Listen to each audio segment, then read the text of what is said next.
बेटा बेटा, जो इज्जत बेटों को मिलती है ना, वो इज्जत बेटी को भी मिलनी चाहिए. हीच चिडचिड आहे घरात राबणाऱ्या बहुतेक स्त्रियांची. मिसेस या सिनेमामुळे पुन्हा एकदा घरकाम करून दमणाऱ्या महिलांच्या अवस्थेची चर्चा सुरू झाली आहे.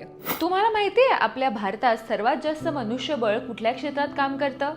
IT, गव्हर्नमेंट, शेती नाही, घरात. आणि त्या पोस्टचं नाव आहे हाऊसवाईफ म्हणजेच गृहिणी. भारतातल्या 16 कोटी महिला या हाऊसवाईफ्स आहेत. त्या दररोज कोणत्याही सुटीशिवाय काम करतात.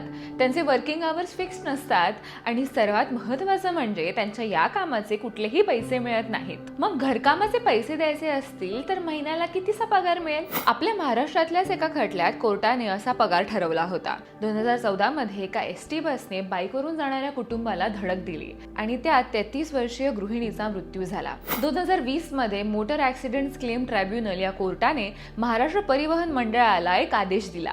आदेश काय? तर मृत महिलेच्या 2 मुलांना आणि पतीला 17 लाखाचा मोबदला द्या.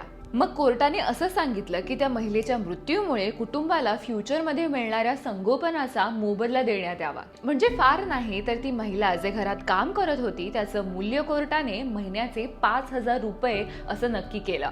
म्हणजे तो 5,000 पगारच झाला ना. आपल्याकडे स्त्रिया दिवसाचे तब्बल 297 मिनिट घरकामात घालवतात, तर त्या तुलनेत पुरुष फक्त 31 मिनिट घरकाम करतात.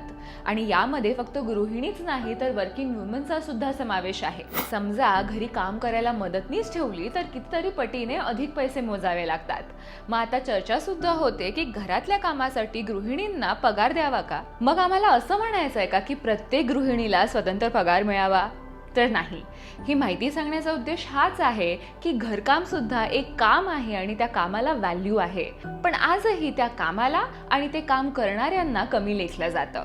पण समजा तुमच्या घरात 24 तास राबणाऱ्या आईला, बायकोला किंवा बहिणीला पैसे द्यायचे झाले तर तुम्ही किती पैसे द्याल? पैसे द्याल की म्हणाल घरात कामच काय असतं?